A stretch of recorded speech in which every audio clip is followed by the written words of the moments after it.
नमस्कार दोस्तों, स्वागत है आप सभी का साइंस जर्नी में। दोस्तों, आज ह आपके सामने बहुत खूबसूरत जातक कथा है, कपोत जातक कथा। और जैसा कि आप जानते हैं एवरी सैटरडे हम लोग जातक कथा की सीरीज़ लेकर आते हैं, जिसमें आज हम कपोत जातक कथा को देखेंगे। बहुत खूबसूरत स्ट्रीम है, ये जातक कथा है। दरअसल ये जो जातक कथा है, कपोत जातक, इसको सीखने के लिए हर एक व्यक्ति के लिए है। हर मानव के लिए है। अगर कोई ये सोचता है ना कि नहीं भई हम तो ये धर्म मानते हैं, ये मज़हब मानते हैं, ये वाले व्यक्ति ने ये कह दिया तो हम उसी को फ़ॉलो करते हैं। लेकिन बुद्धिज़्म की जो जातक कथाएँ हैं हर एक व्यक्ति के लिए है और आप इससे सीख सकते हैं। तो बिल्कुल भी हर एक वर्ग मज़हब के लोगों को भी जातक कथा पढ़नी चाहिए, इसे सीख लेनी चाहिए। ये जातक कथा में ये दिखाया गया है कि जो एक कबूतर है, कपोत जातक में कपोत मतलब कबूतर होता है और एक कौवे की कहानी है। कौवा बेसिकली लालची है और ये कहानी बनाई गई है बेसिकली एक लोभ को दिखाने के लिए कि अगर कोई लोभी है, लालची है, तो किस तरह से उसके साथ बुरा होता है। वो अपने लोभ और लालच के चक्कर में खुद को बर्बाद कर लेता है। और जो लोग लोभी और लालची नहीं हैं, संयमपूर्ण जीवन जीते हैं, तो वो अपने जीते चले जाते हैं, पर जिसने भी लोभ और लालच दिखाया है, अंततः उसका परिणाम बुरा ही होता है। और बहुत सारे लोभी और लालची को लोग पहचान भी जाते हैं कि हाँ, ये तो लोभी है, लालची है। तो आइए हम इसको शुरू करने से पहले ये लीगल डिस्क्लेमर देख लेते हैं।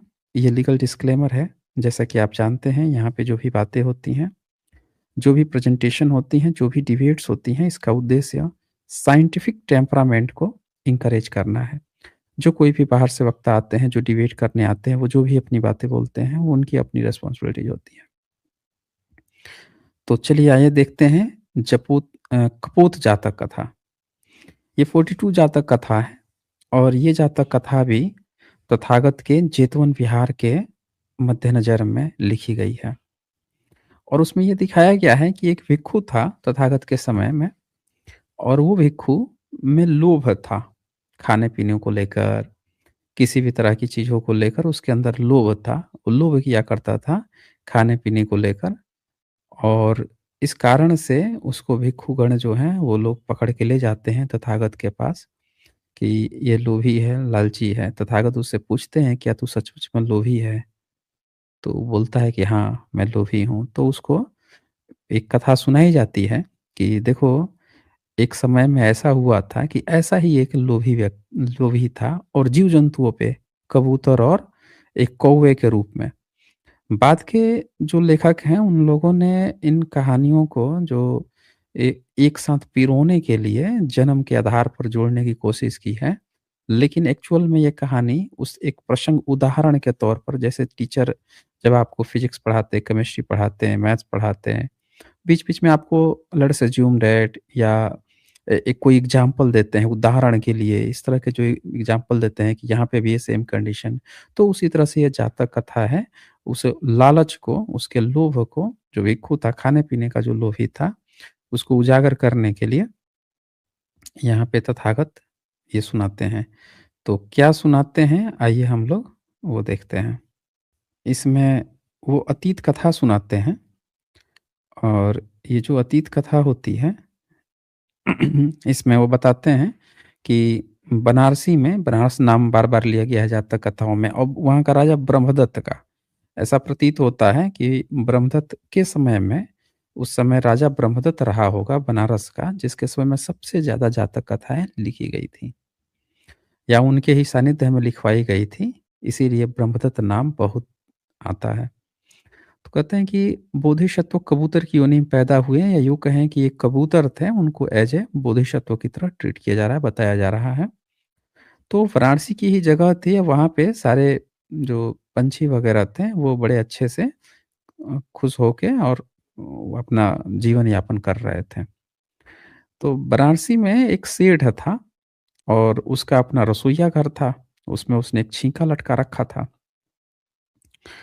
अब ये जो सेठ था, उसका जो रसोइया था, वो जब खाने बड़े टेस्टी-टेस्टी बनाता था, बहुत बढ़िया-बढ़िया बनाता था और उसने रसोई घर में जो छींका लगा रखा था, वहाँ पे ये कबूतर, यानी कि जिसको बोधिसत्व बताया जा रहा है, ये अपना दिन भर दाना वगैरह चुनता था और जाके वहाँ पे छींके में जाके बैठ लेता था आराम से शाम को। तो वहाँ पे जो बाकी के जो पंछी वगैरह थे, जिसमें एक कौवा भी था, वो सब उसको देखते थे, कहते थे, "वाह! गज़ब की इसकी ज़िंदगी है भाई साहब। आराम से चुनता-उगता है और ये सेठ के बनारस के सेठ के रसोई में छीके में जाके आराम से लेट लेता है।" और वो सब उनको बाकी सबको थोड़ा जलन होती, लालच आता था कि यार देखो इसको, और इसको भगाते भी नहीं हैं सब, इसको आराम से वहाँ रहने भी देते हैं, ये इनको थी। तो एक जो कौवा था, वो अपना खाता-पीता था, जो भी कुछ करता था, उसको जब ये देखा कबूतर को कि यार ये रसोई में बड़ा आसानी से चला जाता है, बड़े अच्छे से ये रहता है, तो उसके मन में लालच आ गया कि किसी तरह काश मैं भी इसमें घुस जाता। तो यहाँ देखिए लिखा है, एक दिन एक कौवे ने बड़े जोर से उड़ते हुए, जाते हुए खट्टे-मीठे मत्स्य मांस के छौंक की गंध सूँघा उसने, और ये उसके रसोई में बनती थी सेठ के। तो वो सोचने लगा कि जब देखा कि ये कबूतर भीतर घुस रहा है, तो सोचा कि काश हमको भी मौका मिल जाता भीतर घुसने का, तो हम मछली खाते भीतर। बड़ा ज़बरदस्त स्वाद आता आ रहा है भीतर से। तो उसने क्या किया, अगले दिन प्रातः ही बोधिसत्व के निकलकर चुगने के जाने के समय, जब जो कबूतर था, वो जब सुबह में चुगने के लिए, दाना चुगने के लिए जा रहा था, तो उसके ठीक पीछे हो लिया।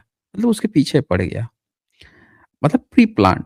कई बार आपको पता नहीं होता है कि कौन आपके पीछे पड़ा हुआ है, कौन व्यक्ति जो है आपसे अपना काम निकलवाना चाह रहा है, आपको नहीं पता होता है।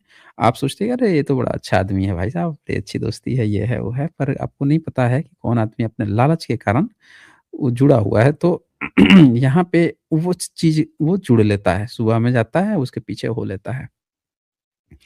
तब बोधिसत्व ने उससे पूछा, "सौम्य, तू किस लिए हमारे साथ-साथ फिरता है?" तो बोलता है, "स्वामी, मुझे आपकी ना जीवनचर्या, जो आपकी ये रूटीन है, ये बड़ा अच्छा लगती है। अब से मैं आपकी सेवा में रहूँगा। मैं तो आपकी सेवा करूँगा भैया, आपकी सेवा में रहूँगा।" तो कहता है, "सौम्य, तुम्हारा चुगना दूसरा होता है, तुम्हारा हमारा दूसरा होता है। हमारी सेवा में रहना कठिन है।" ब्राह्मणवादी के लिए, कि ब्राह्मणवादी जो है, वो आपके अटैच हो रहा है, खा पी रहा है, मौज प्रिविलेज वो ले रहा है, और आके सत्ता शासन की बात हो तो भैया बहुजनों अपने में दे दो हमको, भैया सीट दे दो। सारा ये दे दो, वो दे दो। ये सेम चीज़ वहाँ पे है। तो बोधिसत्व उससे बोलते हैं कि भई देखो, तुम अलग-अलग खाते हो, पीते हो, रहते हो, सब करते हो। हमारे से ऐसा क्या है कि भैया यहाँ आके चिपक रहे हो, ये कर रहे हो। तो बोलता है कि स्वामी, तुम्हारे चोंगा लेने के समय मैं भी चोंगा लेकर तुम्हारे साथ ही वापस लौटूँगा। कहे भई जब आप खाओगे, पियोगे, जो भी करोगे, मैं भी जाऊँगा आप ही के साथ, वही चीज़ ले हो के आप ही के साथ आऊँगा मैं। तो कहता है कि अच्छा, तुझे केवल प्रमाद रहित रहना चाहिए। प्रमाद रहित मतलब आपके अंदर लोभ नहीं होना चाहिए, किसी भी तरह का लालच नहीं होना चाहिए। अगर इस तरह से हो, बोधिसत्व ने कौवे को उपदेश दिया। बोधिसत्व ने क्या कहा कि भई ठीक है, करा है, लेकिन लालच जो है, प्रमाद रहित, ये चीज़ तुम्हारे अंदर होना चाहिए। मेरे साथ रहोगे, ठीक है, लेकिन ये चीज़ तुम्हारे अंदर होनी चाहिए। तो उसका तो प्री प्लान्ड था, ले लिया उपदेश, कोई बात नहीं भई, एक बार मौका तो दो। तो उसे उपदेश देकर बोधिसत्व चुगने के समय चुगने जाते थे और तृण बीज, जो घास थी, बीज थे, उसको खाएँ। और आपको पता ही होगा, एक आपने कहावत सुनी ही होगी कि जो इंसान होता है, वो भोजन करता है, और जो लोभी लालची होता है, वो गोबर गोमूत्र खाता है। तो यहाँ पे सेम कंडीशन। शायद आपको आज पता भी चल गया कि गोबर गोमूत्र खाने की प्रथा कहाँ से आई है। यहाँ ज़रा ध्यान से देखिएगा। बोधिसत्व जो हैं, कपोत जो हैं, वो क्या खा रहे हैं, तो वो तृण खा रहे हैं, घास खा रहे हैं, बीज खा रहे हैं। और कौवा क्या खा रहा है? लोभी लालची है तो वो जाके खा रहा है गोबर। वो गोबर खोजता है, गोबर में चोंच मार-मार के उसमें से कीड़े निकाल-निकाल के खाता है। तो गोबर खाने का बेसिकली आज भी बहुत सारे लोग गोबर खा रहे हैं। वो कहने के लिए गोबर है, बेसिकली गोबर के भीतर जो कीड़ा होता है, वो बड़ा फ़ायदेमंद होता था इसके लिए, कौवे के लिए। तो लोगों ने सोच लिया होगा कि भाई जातक कथा में आया था, लालची कौवा जो है वो गोबर खाता था, लाओ भैया हम भी गोबर ही खाएँगे। खैर तो यहाँ पे वो कीड़े खाया उसमें से गोबर का पेट भरकर। फिर बोधिसत्व के पास आकर कहता है, "स्वामी, तुम देर तक चूकते हो, बड़ा समय लगाते हो भाई, बहुत देर तक खाते हो। अधिक खाना उचित नहीं है, चलो चलते हैं।" क्योंकि इसको पता था इसका टारगेट फिक्स था, निकलना किधर है। तो वो बोधिसत्व के चोंगा लेकर शाम को वापस लौटने पर उसके साथ ही रसोई में प्रवेश करता है। जैसे बोधिसत्व रसोई में रहते थे, उसी में चल भीतर गए। तो अब रसोइया देख लिया कि यार एक तो कबूतर आ गया, कबूतर आया तो देख रहे हैं कि साथ में एक कौवा भी आ रहा है, तो कह रहा है रसोइया, "ये दूसरा कौन-सा स कुस किसको लेकर आए हो?" तो दूसरे साथी को भी लाया है, वह उस कौवे के छींका में टाँग दिया।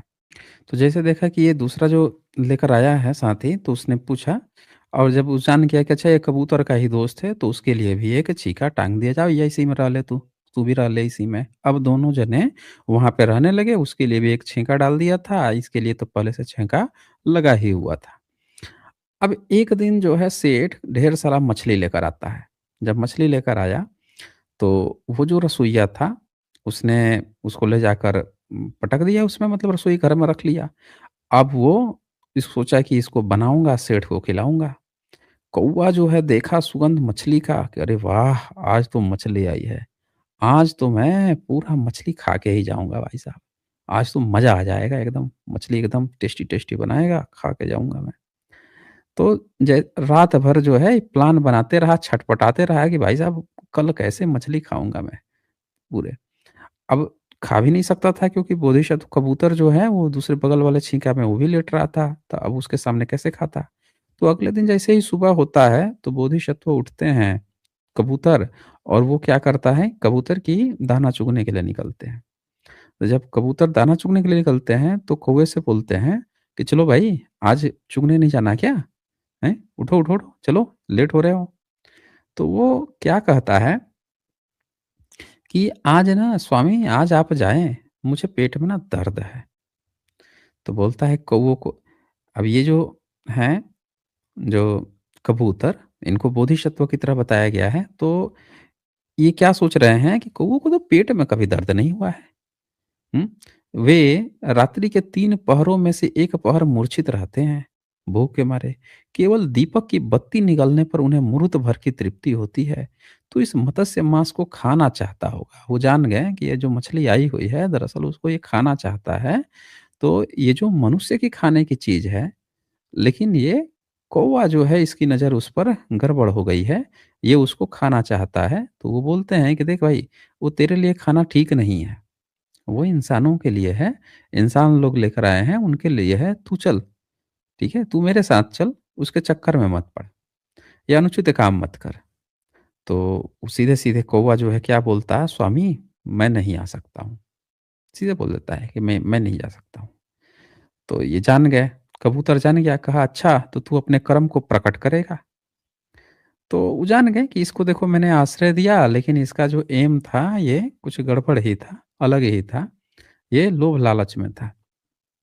वो जान गए, कहते हैं लोभ के वशीभूत मत हो, प्रमाद रहित रह, यानी बिना लोभ के रह। उसे उपदेश से बोधिसत्व चुगने के लिए चला गया।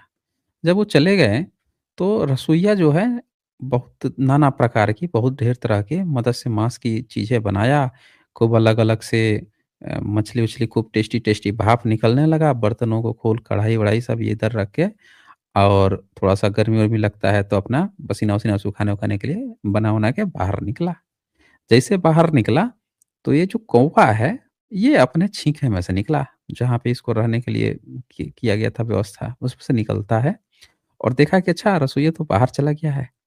अब ये क्या करता है कि उसका जो जो भी जहाँ पे बनाया था जिन-जिन बर्तनों में, तो भाप निकलने के लिए हल्का-हल्का सा साइड किया ही था, इसने क्या किया भीतर अपना चोंच मारा, क्या कहता है ये, अब मैं मेरे लिए मन भर के माँस खाने का समय है।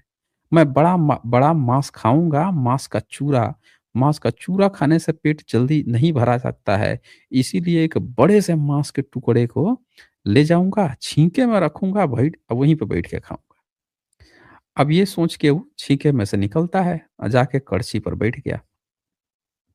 जैसे कड़छी पे बैठता है, तो कड़छी जो है वज़न पड़ता है कड़छी पे और थोड़ा-सा साइड में टकराता है और जैसे ही टकराता है तो किल-किल शब्द, किली-किली शब्द आवाज़ आ जाती है। जैसे आवाज़ आती है तो जो रसोइया है, वो बाहर जैसे निकला हुआ था उसको आवाज़ आती है कि अरे! कुछ हमारे कड़छी की आवाज़ आ रही है। भीतर आता है, देखता है वो, तो देख रहा है कि अरे! ये तो कौवा बैठा हुआ है उस पे। अब वो जान गया कि अरे! ये तो दुष्ट कौवा है। ये तो हम लोगों का बनाया हुआ खाना जो है निपटाने के चक्कर में है। और सेठ जो है, मैं तो सेठ के यहाँ नौकरी करता हूँ। सेठ हमको इसी बात का पैसा देता है कि बढ़िया फ्रेश खाना बनाऊँ, ताज़ा खाना बनाऊँ और ये कौवा को मैंने देखो आश्रय दिया और ये आश्रय का हम लोगों का जो है दिवाला निकल रहा है भाई साहब ये। तो उसने क्या किया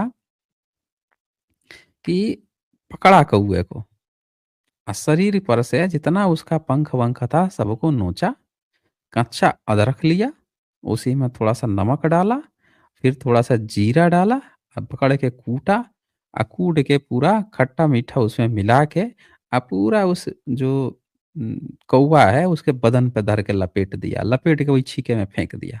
अब ये उड़ भी नहीं सकते थे, पर कटा हुआ था, पर छिला हुआ था, तो वहाँ पे नमक, मिर्ची और ये जीरा और वो अदरक लग रहा था, तो उनको लगा दर्द होने। अब लगा वो छटपटाने कौआ। यहाँ से एक चीज़ और आप देख सकते हैं दोस्तों कि ये 2600 साल पुरानी कहानियों में जो प्रयोग किया गया है अदरक, नमक, जीरा हुँ, और इससे आपको ये पता चलता है कि आज से 2600 साल पहले भी भारतीय लोग बड़ा खूबसूरत खाना व्यंजन बनाते थे, चाहे शाकाहारी हो या मांसाहारी हो। मतलब ऐसा नहीं था कि भारत में आज ही हम खाने-पीने को जानते हैं। उस समय भी खाना-पीना सम्राट अशोक के इंस्क्रिप्शंस में बाकायदे जो जीव-जंतुओं को मारने पकाने की बात है, कढ़ी बनाने की बात है, करी बना के खाते थे लोग। फिर उन्होंने कहा कि अब मैं सैकड़ों जो कटते हैं उनको कट के 3 पर लेकर आऊँगा और आगे ये भी कदम कम कर दूँगा। तो इससे ये पता चलता है कि भारत में खान-पान की तकनीक जो है काफ़ी पहले से डेवलप थी। ऐसा नहीं है कि और भारत तो मसालों के लिए ही प्रसिद्ध था। अरबी सब भारत में आते थे, मसाले खरीदते थे, खरीद-खरीद के जाके यूरोपियंस को बेचते थे या वहीं से अपनी ज़िंदगी चलाते थे।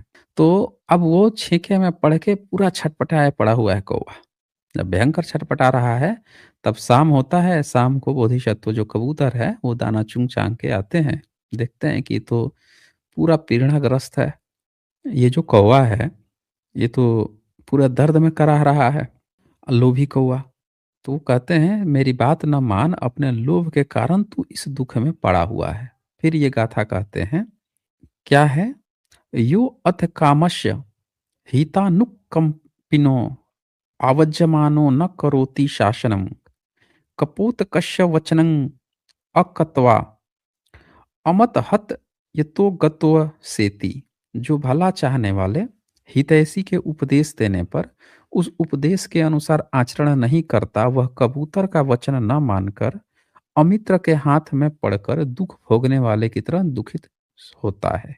तो ये चीज़ यहाँ पे आप देख सकते हैं कि कुल मिला के यहाँ पे यही बताने का प्रयास किया गया है, बोधिसत्व यह गाथा कहकर अब मैं इस जगह पर नहीं रह सकता, सोच अन्यत्र चला गया। और जैसे कबूतर वहाँ चला गया कि भई ये रसोइया के यहाँ मैं रहता था, देखो इसने हम लोग पर बिलीव करके मुझे रहने दिया, मैं एक दोस्त लेकर आया, मेरे दोस्त ने ऐसा कांड कर दिया, तो वो कबूतर वहाँ से चला गया कि अब मैं यहाँ पे नहीं रह सकता हूँ। तो देखें वो चला गया, अब कबूतर वहीं पे मर गया। रसोइया जब देख लिया कि भई कौवा मर गया है, तो उसने उठाया छींके पर से उसको और उठा के फेंक दिया कूड़े पे। अब भी लोभी नहीं है। कहते हैं कि ये जो लोभ इसमें भिक्खू में दिख रहा है खाने-पीने को लेकर, जिस भी चीज़ को लेकर दिख रहा है लोभ, ये आज की बात नहीं है, इस तरह की चीज़ें बहुत जगहों पे पहले भी हुई हैं और ये कथा उसी को सुनाई गई।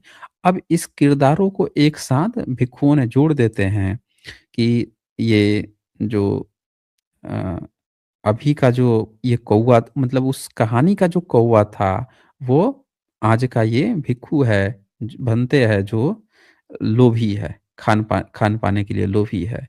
और उस समय का कबूतर तो मैं ही था। तो जो 2 कहानियाँ होती हैं, उन कहानियों को जोड़ दिया जाता है कनेक्शंस फिट करने के लिए और यही चीज़ यहाँ पे दिखाई जाती है। तो कुल मिला के ये जो कहानी थी, ये लालच को बयाँ करती है कि लालच करने से आपको अल्टीमेटली घाटे ही होते हैं। जिस भी व्यक्ति को बेहतर कन्क्लूज़न इसका आप लिखेंगे कमेंट सेक्शन में उनके कमेंट को पिन कर दिया जाएगा। जैसे स्ट्रीम खत्म होगी, कमेंट सेक्शन में आप इसका बेहतर कंक्लूजन लिखिएगा, उसको ज़रूर पिन कर दिया जाएगा। मैंने यहाँ लिंक प्रोवाइड कर दिया है, अगर किसी को अपनी बात रखनी हो, वो यहाँ पे जुड़ के रख सकते हैं। और यहाँ पे धर्म सिंह जी ने मेंबरशिप लिया है, शुक्रिया जी आपका। फिर यहाँ पे सिद्धार्थ कुले जी ने मेंबरशिप लिया है, आपका भी बहुत शुक्रिया। और यहाँ पे गिरजा शंकर मौर्य जी का यहाँ पे सुपर स्टिकर है। शुक्रिया जी आपको भी।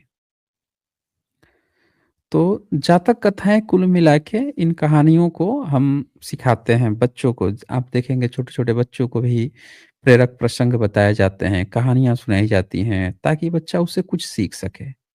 लोभी, लालची, बच्चों को इससे क्या सीख मिलती है? किसी को भी क्या सीख मिलती है? छोटे बच्चों को कोई भी टॉफ़ी देकर, चॉकलेट देकर उसको कहीं बुला लेता है, उसका लोग किडनैप कर लेते हैं, अपहरण कर लेते हैं, बच्चों को नहीं समझ में आता और ये जो लालच होती है खान-पान की, बहुत सारी चीज़ें हैं। कई बार कई लोग गिफ्ट लेकर आते हैं, कुछ लेकर आते हैं, तो छोटे बच्चे जो हैं वो उनको नहीं समझ में आता है, वो गिफ्ट को लेते हैं या वो लालच के कारण से वो उस चीज़ की तरफ अट्रैक्ट होते हैं। तो ये जो लोभ लालच छोटे-छोटे बच्चों में होता है, तो ख़ैर वो तो छोटे-छोटे बच्चे हैं। लालच एक प्रवृत्ति है। यहाँ पे क्या देखने को मिल रहा है कि जब बच्चों को अकल नहीं है, बच्चों को बिल्कुल भी अक्ल नहीं है, तो भी उनका मन क्या समझ पा रहा है कि हमको जहाँ से भी कुछ खान-पान मिले वो ले लेना चाहिए। उसको उसके पीछे का बैकग्राउंड षड्यंत्र वो कुछ नहीं पता है। उसको क्या समझ में आता है कि जो कुछ भी मिले वो हमें ले लेना चाहिए और वो उसको लेने की कोशिश करता है। वहीं पे ये अगर हम इस चीज़ को दूर कर सकें, इन शिक्षाओं के माध्यम से हम बचपन से उसको समझा सकें कि लालच बुरी बला होती है किस तरह से, तो हम उसकी प्रवृत्ति को रोक सकते हैं। अन्यथा इंसान बड़े होकर भी लालची बनते जाता है और ये लालच जो है, वो कहीं न कहीं सिस्टम को, इकोसिस्टम को बिगाड़ देती है। अब आपने बहुत सारे जगहों पे ये सुना होगा कि कुछ लोगों ने अपने लोभ लालच के लिए बताएँ, उन्होंने हुँ। हंसदेव जंगल को कटवाना चाह रहे हैं। उनका अपना लोभ लालच है, उनकी अपनी वो पैसे बनाने हैं और उस लोभ लालच में प्रकृति के साथ खिलवाड़ हो रहा है। अरावली के पर्वत में 1200 के करीब है, शायद 400 के करीब में काटे जा रहे हैं, हटाए जा रहे हैं, जो धूल को रोकती हैं। थार मरुस्थल को रोकती हैं, इंडियंस को बचाती है थार के रेगिस्तान से तो ये लोभ लालच जो है इस तरह से हम बचपन से ही बच्चों को शिक्षा देनी चाहिए कि लोभ लालच से बचें। कई बार लोभ लालच के चक्कर में बहुत सारे बच्चे मासूम बच्चे जो हैं आतंकवादी बन जाते हैं। कई बार लोभ लालच के चक्कर में बच्चे जो हैं वो गलत रास्तों पर चले जाते हैं, चाहे वो पैसा कमाने के गलत रास्ते हो या गलत व्यवहार हो या गलत उसमें नशे वगैरह में भी फँस जाते हैं लोभ लालच के चक्कर में। तो ऐसी बहुत सारी चीज़ें हैं जिनको हम लोग बचा सकते हैं। चलें आगे बढ़ते हैं, देखें अब कौन आए हैं यहाँ पे। ये सुनील सिद्धू आए हैं। हाँ जी, सुनील सिद्धू, बताएँ क्या कहना चाहते हैं? साइंस जर्नी जी आपसे मिलकर बहुत ज़्यादा खुशी हुई है। अच्छा जी, बहुत बढ़िया, अ, बताइए।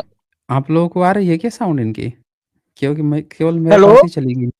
हाँ, अब आई हेलो, है, बोलिए। हाँ, हाँ, बोलें, बोलें। जय भीम नमो बुद्धाय सर। हाँ जी, जय भीम, नमो बुद्धाय। साइंस जर्नी जी आपकी स्ट्रीम सुनकर ना हुँ, मैं कोई हुँ, 3-4 साल से आपकी स्ट्रीम सुन रहा हूँ। ओके। कोई ऐसा नशा हो गया है जैसे ना कभी रात को 2 बजे उठ के आपकी स्टीम लगा लेता हूँ, कभी 2 बजे, कभी 3 बजे, कभी 4 बजे। आपकी स्टीम तो मेरी डेली चलती है। हुँ, जो आप ओके। लोगों ने ज्ञान सर आपने जो ज्ञान दिया है ना उसकी कोई तुलना आज तक नहीं कोई कर सकता। हुँ, हुँ, हमारे इतिहास को आपने ऐसा उजागर किया है, हम अपने आप को समझते थे जो इन ब्राह्मणों ने हमारे जैसे शूद्र बना दिया ना, हुँ, हुँ, हमारी दिमागी हालत इन लोगों ने ऐसी कर दी थी। पर लेकिन जब से आपकी स्ट्रीम सुन रहा हूं ना, तो कैसे हुँ, हुँ, किसी वक्त ऐसा होता है कि जब ब्राह्मण को देखता हूं तो समझ मेरे मन में ये होता है कि मैं क्या बताऊं कि मैं स्ट्रीम में वो बात नहीं कर सकता। इनको देख के मेरे को ऐसी जलन होती है ना कि हुँ, इनको सर मैं क्या बताऊं, छोड़ू ना इनको, बस सीधी बात। हुँ, इन लोगों ने इंसानियत को जो इन लोगों ने इंसानियत का घाण किया ना, इंसानियत नाम को इन्होंने ये इतने गंदे लोग हैं, इतने गंदे लोग। मैं तो कहता हूं समझता था अंग्रेज लोग गंदे हैं, पर ऐसे अंग्रेजों से भी ज्यादा गंदे लोग हैं। इनकी सोच कितनी गंदी है मैं नहीं बता सकता। ये हुँ, पब्लिक जो आप बता रहे हैं ना, बहुत अच्छा कर रहे हैं हुँ, साई हुँ। जन्नी जी, बहुत अच्छा कर रहे हैं। आपका बहुत बहुत धन्यवाद। जय भीम, नमो बुद्धाय सर। मैं आपका ज्यादा समय नहीं खराब करना चाहता हूं। हुँ, हुँ। ठीक है। दिल्ली क्या है? दिल्ली टू 1 ओके, ओके, शुक्रिया आपका। चलिए, आगे बढ़ते हैं और यहाँ पे राजकुमार सावंत आए हैं। हाँ जी, राजकुमार सावंत, बताएँ क्या कहना चाहते हैं? इनकी साउंड आ रही है? आपकी साउंड नहीं आ रही है मुझे। आपकी साउंड मुझे नहीं आ रही है। आप अपना हेडफ़ोन, ईयरफ़ोन निकाल दीजिए। हुँ, अभी भी नहीं आ रही है। हाँ, बोलिए। हेलो। अब आई है साउंड। जी हाँ, सर। बताइए।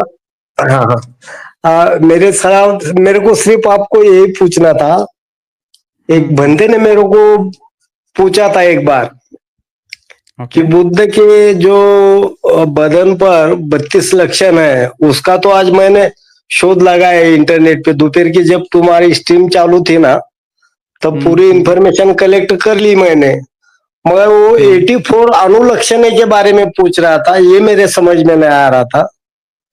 तो इसका क्या ये हो सकता है? और दूसरा एक सवाल ऐसा था कि हुँ, इतनी हुँ। सारी इंटेलेक्चुअल बुद्ध कम्युनिटी की बुद्ध संस्कृति थी, तो उसको ये वैदिकों ने पराजित कैसा किया?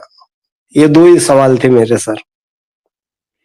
नहीं, नहीं, किसी ने पराजित नहीं किया है। बुद्धिज़्म को हाँ किसी ने पराजित नहीं किया है। उस हाँ पर हाँ उसी पर बैठ गए हैं, उसी को हाँ बेच रहे हैं और बेच हाँ के जैसे मान लेते हैं कि आपने एक बड़ा-सा एक खदान खुलवाया और हाँ खदान खोल के वहाँ से नीचे से कोयला आप निकालने को तैयार हैं, सारा आपने पूरा सेटअप तैयार कर दिया है। कोई हाँ व्यक्ति आता है और हाँ वो क्या करता है, वहाँ पे बैठ जाता है, अब वो बेच रहा है। जो हाँ पहले थे, उनकी या तो हाँ हत्या हो गई, मार दिए गए, खत्म कर दिए गए, अब वो नहीं है। हाँ उनकी ही चीज़ को कोई लेके अपने ढंग से अब बेच रहा है।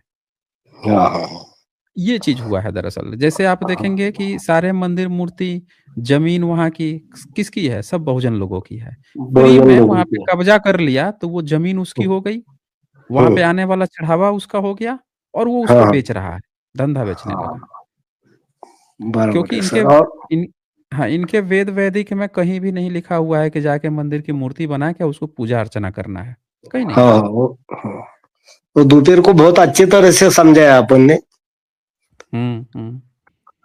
तो और और दूसरी एक एक जो बात है। आपने हाँ, एक हाँ आपने जो पूछा था कि हाँ 32 लक्षण ना?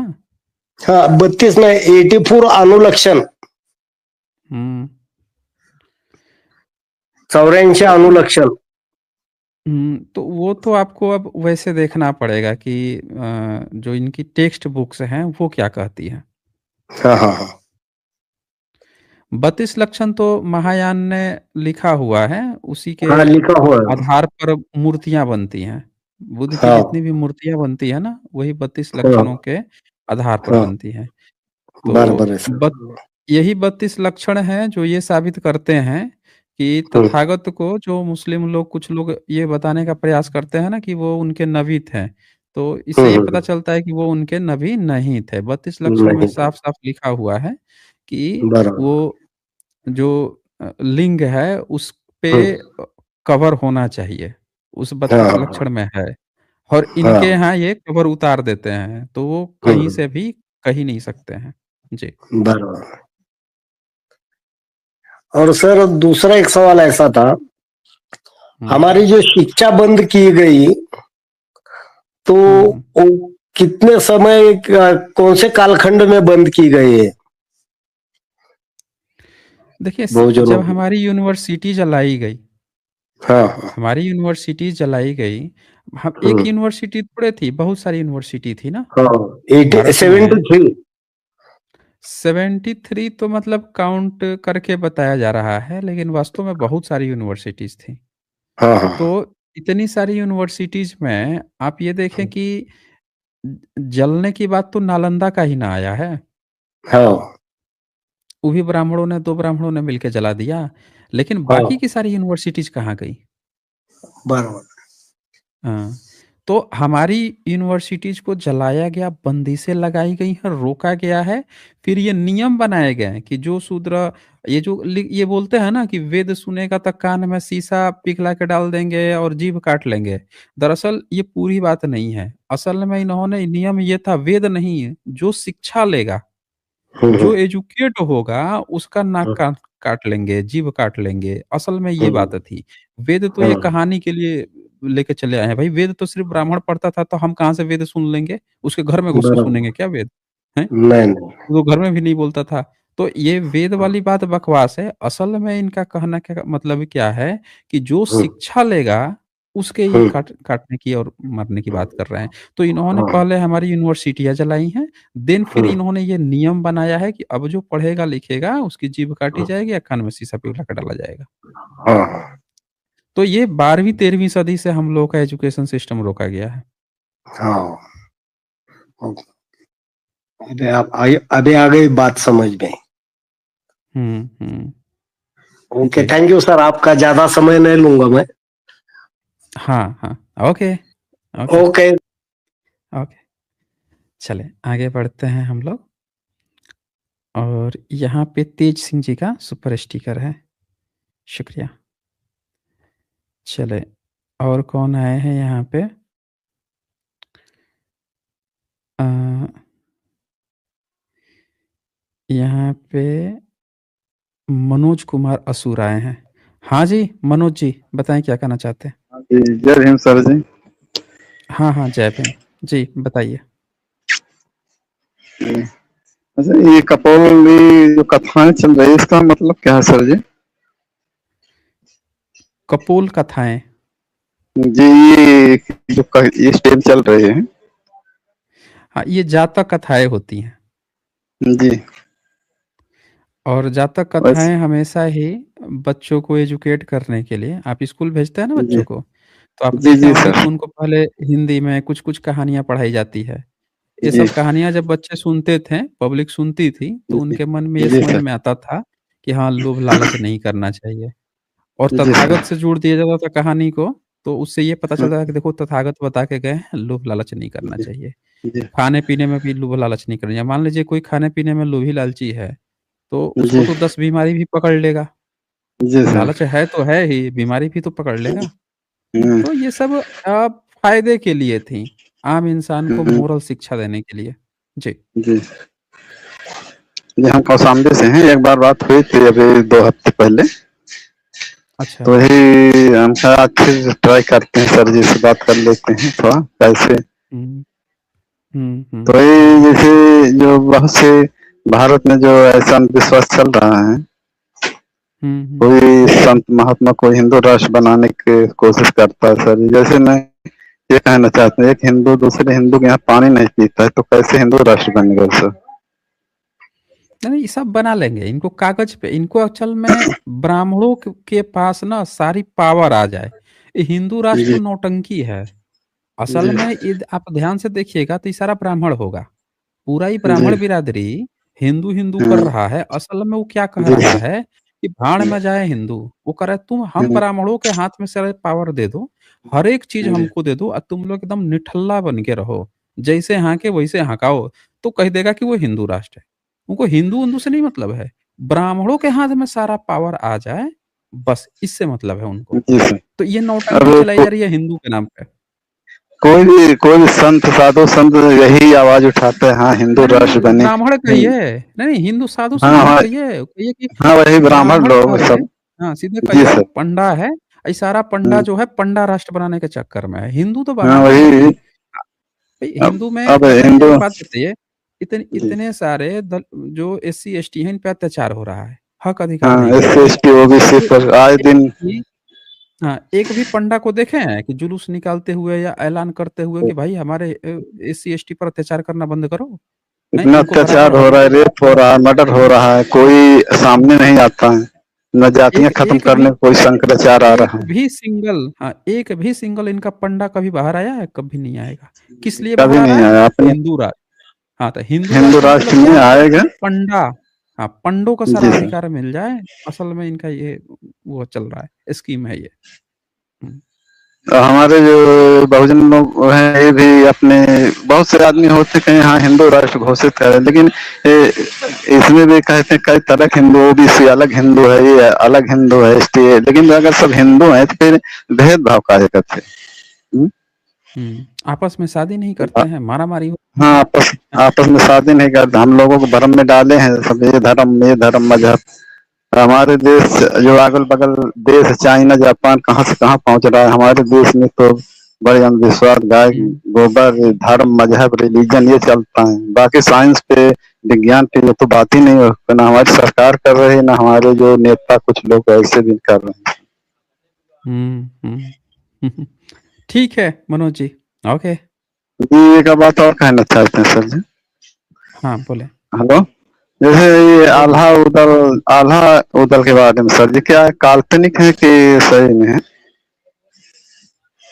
देखिए, हमको इनका अभी तक कोई एविडेंस मिला नहीं है। अगर जी कोई एविडेंस है, तो फिर इस पर बातें की जा सकती है और अगर कोई जैसे एविडेंस नहीं, तो फिर कोई मतलब नहीं है। पृथ्वीराज चौहान, राजा जयचंद, सब आल्हा उदल कहते समकालीन के थे। लेकिन इतिहास देखा जाए तो आल्हा उदल का नाम तो इतिहास के पन्ने में नहीं आ रहा है, लेकिन पृथ्वीराज चौहान, परमाल, जयचंद का नाम आ रहा है। एक ही हुँ, समकालीन हुँ। बताए जा रहे हैं, लेकिन इसका नाम नहीं आ रहा समझे। अब यहाँ पे देखिए कहते हैं वो सर जी, जैसे मैं ऐसा पूछे। करूँगा ना, जी इस पर सर। किसी दिन स्ट्रीम करूँगा ना, उस दिन आप लोगों के सारे डाउट क्लियर कर दूँगा। इसमें हालाँकि मैंने कुछ-कुछ चीज़ें बता रखी है कि बहुत हम्म, सारी फर्जी भी चीज़ें हैं इसमें, जी। जिसको ये लोग काल्पनिक कथा कहानी के माध्यम से जोड़-तोड़ के उसको हकीकत बताने का प्रयास करते हैं। अब सर जी यहाँ मैहर में देखा, मैहर के पास उचेहरा है ना, उचेहरा के हुँ, पास में जो है जब अलेक्जेंडर कनिंघा ने खुदाई किए थे उसमें बहुत ढेर सारी मूर्तियां बुद्ध की निकली थी। तो वहां पे हुँ, कहते हैं कुछ ब्राह्मण जो है वो मोती चुरा के ले जाके मैहर पे टीले पे रख दिया है। वही फिर मैहर की शारदा देवी देवता के नाम से पुजाने लगे सब। हुँ, हुँ। बहुत सारी कहानियाँ ऐसे ही चलाते रहते हैं सब ये। ठीक है फिर, अस- ओके। सर एक एक सवाल और है। जैसे हम लोग यहाँ हुँ, रहते हैं, बम्बई रहते हैं, बम्बई के पास में एक अमरनाथ शिव टेम्पल है। तो हम लोग यहाँ जाते हैं, वो जो है शिव मंदिर के नाम से जाना जाता है। लेकिन वो मंदिर में जो हम लोग जाते हैं सर, वहाँ छोटे छोटे हाथी के चित्र बने हैं, सांप बने हैं। तो वो काली ग्रेनाइट मिट्टी पत्थर की बनी, सब काला पत्थर लगा है। तो उसमें मेरे को डाउट है सर, क्या है बुद्धिस्ट लगता है इधर बिहार में। पूरा हुँ, प्राचीन मंदिर, कहते हैं शिव मंदिर प्राचीन है। वहाँ एक गुफा है, गुफा तो बंद किए हुँ, हैं। लेकिन हम लोग जाते हैं ना तो जैसे स्तूप जैसे है ना सर अंदर, वैसे स्तूप हुँ, हुँ। के आकार में गोला सा दिख रहा है। तो यही हम सर जी से पूछेंगे कि क्या ये थोड़ा सर्च करके आप बता दीजिए कि शिव टेम्पल है कि बहुत बिहार है, लेकिन है तो बहुत प्राचीन। यहाँ की मान्यता क्या है ना सर जी, अच्छा। यहाँ कहते हैं, यहाँ के क्या कहना है महाराष्ट्र में, हम महाराष्ट्र में रहते हैं सर जी, तो यहाँ क्या कहते हैं, यहाँ के जो पुराने बुजुर्ग कहते हैं, ये जो मंदिर जो है पांडव लोगों ने रात भर में बना दिया है। अबे रात भर में बना दिया हैं? हाँ छतरी जो है, छतरी को घर बनाने आता नहीं है, लेकिन रात भर में हाँ बढ़ई और लोहार बन गया हाँ, हैं? यहाँ के दिन भर जो जो है बुजुर्ग लोग हाँ, बुजुर्ग लोग कहते हैं यहाँ के पांडव लोगों ने ये मंदिर को रात भर में बना दिया है सर जी। यही हम लोग कहते हैं, यहाँ के गुफा उसका बताते हैं, गुफा कहते हैं बहुत दूर तक गया है, लेकिन हम लोग ऐसे मानते हैं, लेकिन वहाँ हमारे यही मानना है कि जो चित्र बना है सब ये बुद्धिस्ट टेम्पल हमको लगता है पूरा, बुद्धिस्ट का अमरनाथ शिव है, टेम्पल। बुद्धिज्म हाँ देखें, वो बुद्धिज्म का है, बुद्धिस्ट का है। रात भर में कब्जा किया गया, जैसे पता चला ना, जी तो सर। रात भर में जाके कब्जा कर लिया गया, बस हो गया, रात भर में बन गया। ये कहानी है जी इनकी। सर। हाँ वहाँ हम लोग जाते हैं ना, तो वहाँ पूरा बहुत से लोग, वहाँ 2 पंडे रहते हैं, चून मांगते रहते हैं, टीका लगाते, माथे पे ओम नमः शिवाय लिख देते हैं, ओम लिख देते हैं, 10 रुपया दे देते, बहुत से वहाँ भीड़ लगा रहता है, बहुत 10 लोग जाते हैं, हम लोग जाते हैं, थोड़ा घूम टहल के चले आते हैं सर। और एक चीज़ और बता देता हूँ, ये आप जी असुर जो लिखे हैं ना, मनोज कुमार जी असुर, आप असुर जी नहीं जी हैं। जी, आदत नहीं रखिए, हो तो सुर ऐसे असुर जी सर। हाँ, सुर असुर नहीं लिखा कीजिए, गर्व से कहो बुध लिखा कीजिए।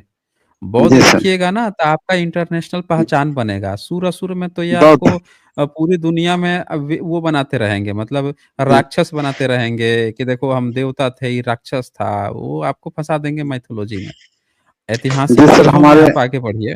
हुँ। जी, हम अपने घर पे रहते हैं ना, तो अपने पिताजी को हम बहुत सुनाते हैं। ये आपकी स्ट्रीम जो है, हम लोग 4-5 साल से सुन रहे हैं। हमारे पिताजी आपकी बहुत तारीफ करते हैं, बोले अगर फोन लग जाए कभी तो हमारा जल्दी में बोल देना।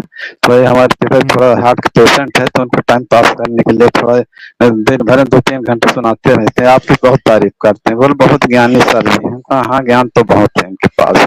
बोलो इसने हुँ, जुबान पे हर चीज रखी रहती है, कोई पूछते तुरंत बता देते हैं सर। हाँ, हुँ। ऐसा हमारे पिताजी आपको उनको बोल रहे थे उनको सर। हमारे तरफ से जय भीम बोल दीजिएगा। ओके? जी, आपके यहाँ जिससे हाँ, हमारे एक दोस्त से बात कर लीजिए सर। अच्छा दे दीजिए। हाँ, दीजिएगा ना। थोड़ा-सा माइक थोड़ा-सा दूर रखिए, साउंड आ रही है नज़दीक से। चलिए सर। हाँ, हाँ, जय भीम। जी, बताइए। बढ़िया सर। और कैसे हैं? बढ़िया। बताएँ क्या बोलना चाहते हैं? बोलना क्या, सब सब आपका तो रोज सुनते ही हैं। अच्छा, डेली तो सुनते हैं आप आपका लोग जो। ईश्वर को नहीं मानते? गॉड-वॉड नहीं मानते कोई? जी नहीं, बिल्कुल नहीं, काल्पनिक वाले कोई आसमानी देवी-देवता? बिल्कुल नहीं, हम हुँ, लोग बिल्कुल नहीं मानते। सर जो वैसे हम लोग अच्छा। जैसे पहले से ही रैशनल हम लोग थे, जो मतलब इतना ज़्यादा नहीं थे, तो हम लोग कोई हुँ। जैसे मतलब वो प्लेटफ़ॉर्म नहीं था जो है। और जब से जो आपको हम सुनना शुरू किए, जब से आप शुरू किए हैं, लगभग हुँ, कोरोना से हुँ। शुरू किए ना आप? हुँ। हाँ, तो तब से हम लोग सुने हैं, डेली कोई स्ट्रीम नहीं छूटती है लगभग। आपकी स्ट्रीम कोई भी ऐसी नहीं है जो हम लोग कम से कम 7-8 बार ना सुने। हुँ। और बहुत नॉलेज मिला सर आपसे, जो है बहुत जानकारी मिली है, और लोगों से बताते भी हम लोग हैं। ओके, ओके, बहुत बढ़िया। जब तक इसी तरह जब से तक ज़्यादा से आपकी ज़्यादा स्ट्रीम लोगों को जोड़ना है।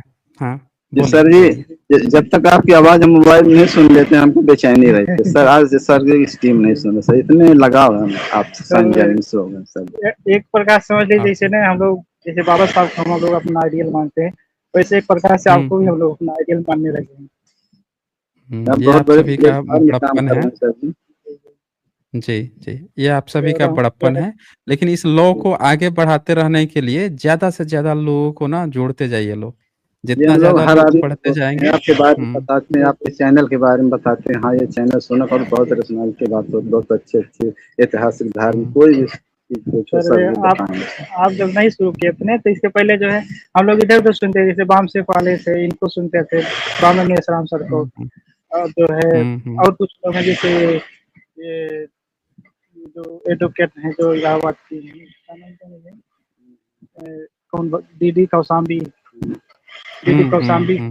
हाँ जी, ये सबको जो है हम लोग सुनते रहते थे, लेकिन आपका जो जैसे चैनल आया, तब से आपका चैनल छोड़ते ही नहीं। ओके, ओके, बहुत बढ़िया। ठीक है, ओके, ओके।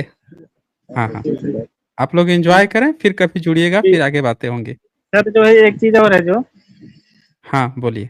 कि हम लोग जो है ना मतलब हम लोग जहाँ रहते हैं यहाँ पे बम्बई में रहते हैं उल्लासनगर में, तो यहाँ पे एक जो है मंदिर है, हम लोग जाते हैं तो वहाँ देखते हैं सारी कलाकृति जो है भगवान बुद्ध की है, और जो है जो आप दिखाते हैं कलाकृतियाँ, सारी कलाकृतियाँ हाथी भी है और भगवान बुद्ध की मूर्तियाँ तमाम है उसमें जो सांप तमाम बने, मंदिर के चारों तरफ जो हाथी लगे हैं बने हैं। उसके बाद में जो है अंदर जो है अंदर में एक बार गया था, बड़ा सा शिवलिंग, लोग बताते हैं शिवलिंग है लेकिन लगता तो नहीं मुझे शिवलिंग है। और एक वो बगल में गुफा है, गुफा उसको बंद करके रखे। एक दिन मैं गया जो मैं पर्दा खोल के उसमें देख लिया, तो ओके। देख लिया तो उसमें जैसे स्तूप जैसे बना, जैसे आप दिखाते हैं स्तूप जो है उसी तरह से स्तूप जैसे बना हुआ है, और बाकी जो है मतलब रास्ता बंद है सब अंदर जाने के लिए। तो हम लोग काफ़ी दिन से सोच रहे थे अगर सर से अगर बात होगी तो हम ये लोग ठीक करेंगे सर से। वो सब देखें, सब बुद्धिज़्म का है, पूरा जहाँ आपको केव्स मिले और जहाँ भी आपको शहर से बाहर कहीं भी कुछ मिलता है, पत्थर से रिलेटेड, सब बुद्धिज़्म का है। ये सब क्या किए हैं, अंग्रेज़ों के समय में कब्ज़ा करना शुरू किए हैं। अंग्रेज़ों के समय से पहले इनको ज़्यादा मतलब नहीं था। अंग्रेज़ जैसे-जैसे खोज के निकालते गए, बताते गए कि ये सब बुद्धिज़्म का है, तो सारा पंडा जो है उस पर बैठ के कब्ज़ा करना शुरू किया है। और ये पिछले 200 250 सालों में सब हर जगह केव्स में कहाँ-कहाँ पे सब ले जाके शिवलिंग स्थापित किए हैं सब। तो इस तरह की बहुत सारी कहानी की हैं सब। ठीक है मनोज जी, ओके। ठीक है सर, जो हम लोगों हाँ। की शुभकामनाएं आप साथ में है, और हाँ, इसी हाँ, तरह आप सभी की मंगल कामना। फंक्शन करते जी, रहिए। जी। जय भीम, नमो ओके, बुद्धाय। जय भीम। हाँ, जय भीम, नमो बुद्धाय। अच्छा, इसके बाद से यहाँ पे रिइंकार्नेशन लिखते हैं जी। जय भीम। यूरोप और अमेरिका से भी स्मिथ, बेकर, आर्चर और चैंडलर ट्रेलर सरनेम मिलते हैं। वहाँ तो वर्ण व्यवस्था नहीं थी। बिल्कुल सही बात है, हर जगह मिलती है।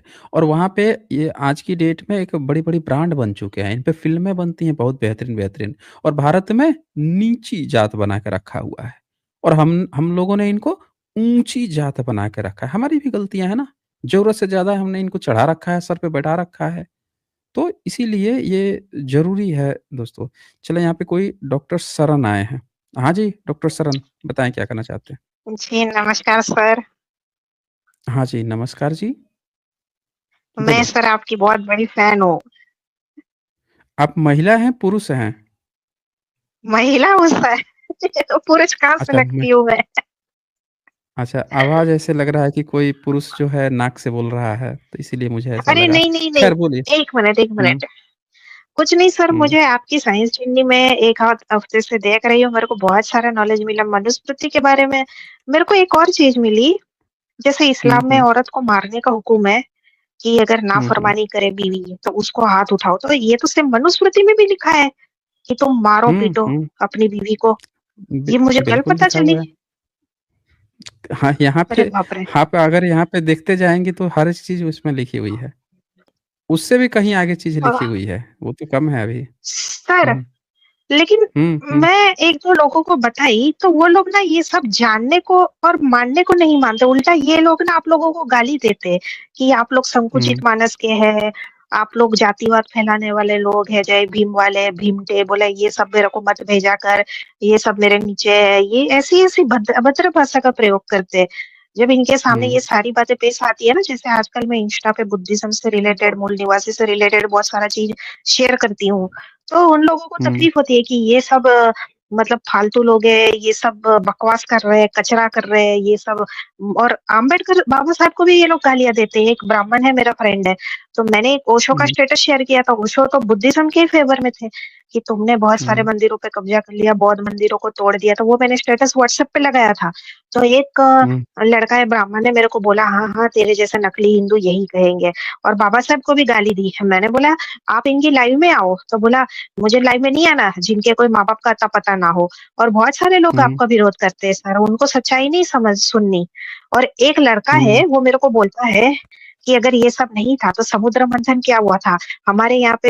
अच्छा सर, मुझे आपसे एक सवाल पूछना है, सुश्रुत संहिता क्या है? जो सर्जरी करा करता था एक ब्राह्मण सुश्रुत, उसके ऊपर बहुत हुँ, सारे लोग वीडियोज़ बनाते हैं यूट्यूब पे कि सर्जरी हमारे यहाँ से शुरू हुई। एक योर्स बिधोरी करके एक चैनल है ना यूट्यूब पे, योर्स बिधोरी, तो वो खान सर के वीडियो को रोस्ट कर रहा था। जैसे परसों क्रिसमस था तो खान सर ने अंग्रेजों की स्कूल की तारीफ की कि अंग्रेज को तुम, ईसाइयों को तुम मतलब थैंक यू बोलो कि उनकी वजह से एजुकेशन सिस्टम अच्छा है। तो उसको उसने रोस्ट किया कि खान सर कुछ ज्यादा ही बड़ा चढ़ा कि ईसाइयों की चमचागिरी करने लगे। बोला हमारे यहाँ पे एक एजुकेशन सिस्टम सही नहीं था, पता करो कितने गुरुकुल थे। और सुश्रुत संहिता जो फादर ऑफ सर्जरी माना जाता है, तो वो तो ये भी कहते हैं कि एक अंग्रेज था जिसने सर्जरी शुरुआत करी, एक अंग्रेज डॉक्टर था सर्जन, वो इंडिया से लेकर गया सर्जरी। तो सुश्रुत कोई था, कोई ऋषि जो सर्जरी करा करता था काशी में, सुश्रुत। देखिए, सबसे पहले तो जो सुश्रुत है और ये जो चरक है, इन दोनों हाँ को हाँ हाँ, राइट।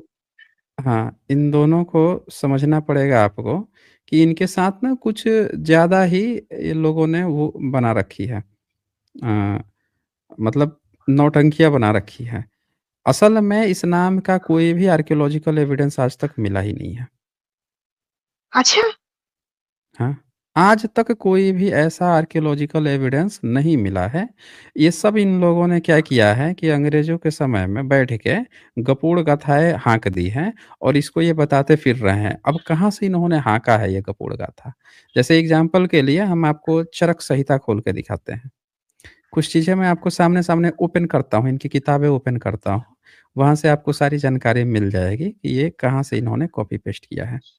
ये चरक संहिता है। हम्म 2 ब्राह्मणों ने इसका अनुवाद हम्म किया है, इसको लिखा हुआ है और ये इनके टेक्स्ट बुक में हम्म, पढ़ाई जाती है। अभी भी जो जाते हैं आयुर्वेद चिकित्सा के लिए उनको पढ़ाई जाती है।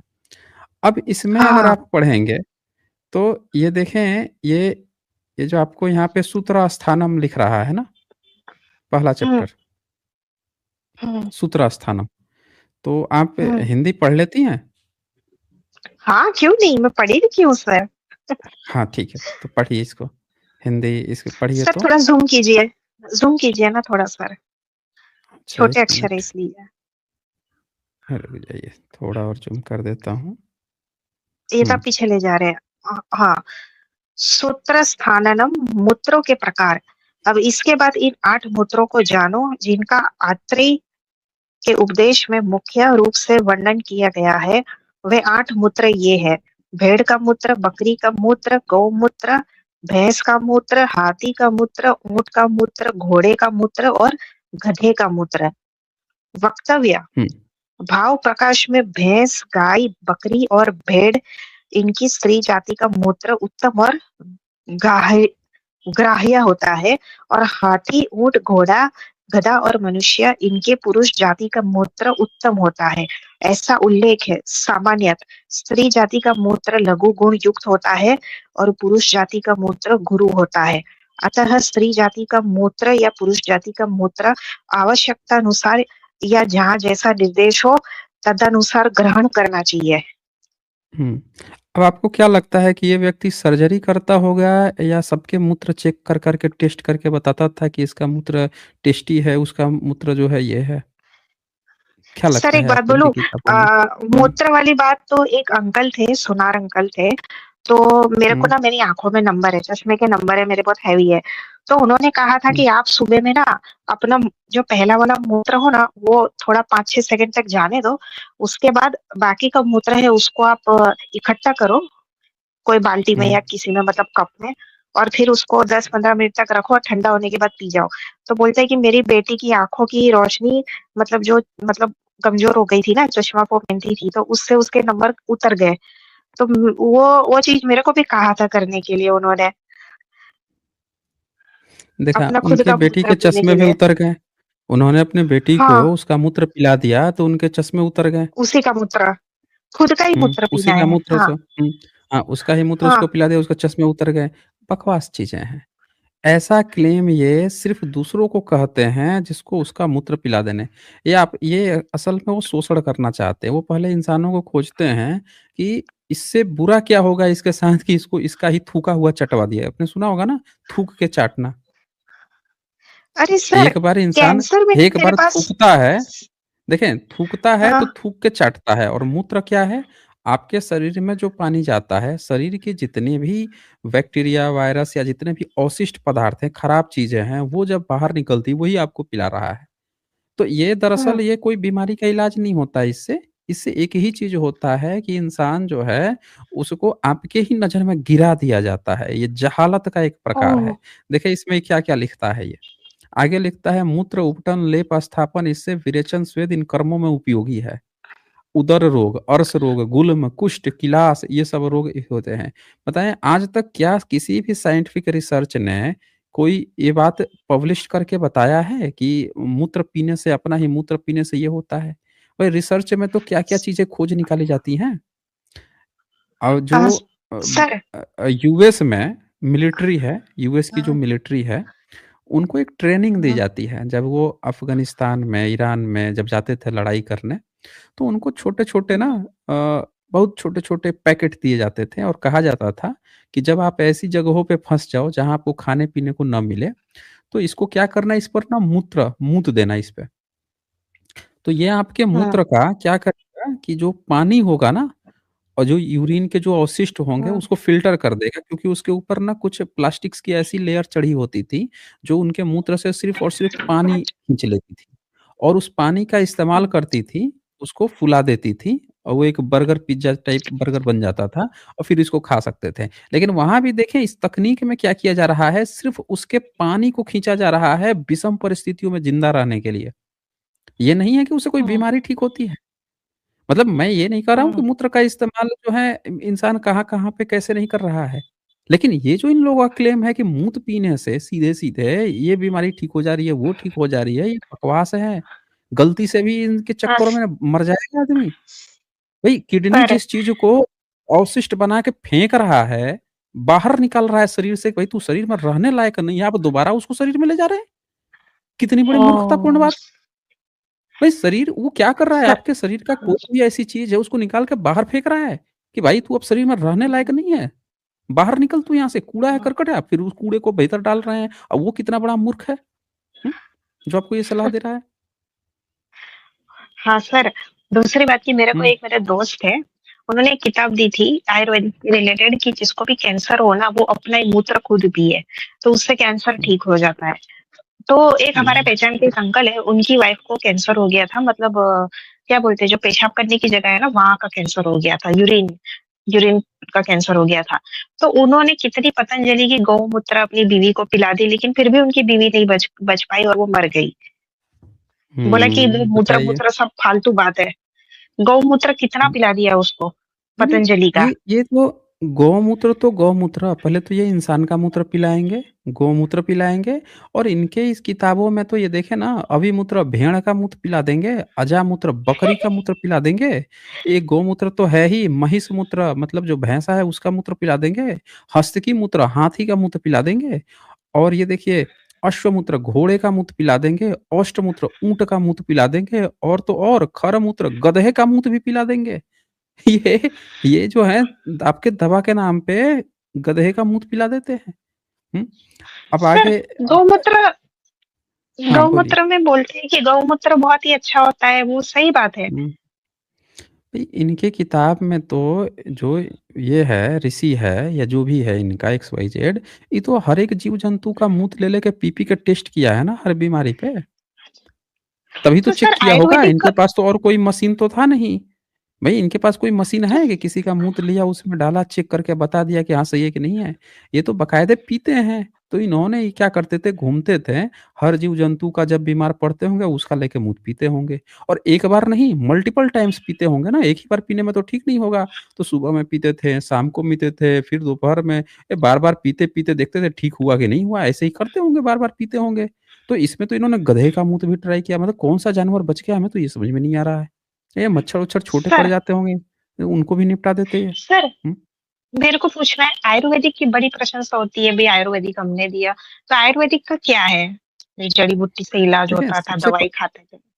सबसे पहली चीज़ क्या है कि इनको ये जितने भी ये जो बातें लिख रहे हैं, हाँ, ठीक है ना? ये देखें बकरी, भेड़, गदहा, ऊँट ये सारा चीज़ मैं आपको जो चीज़ दिखाना चाह रहा हूँ, वो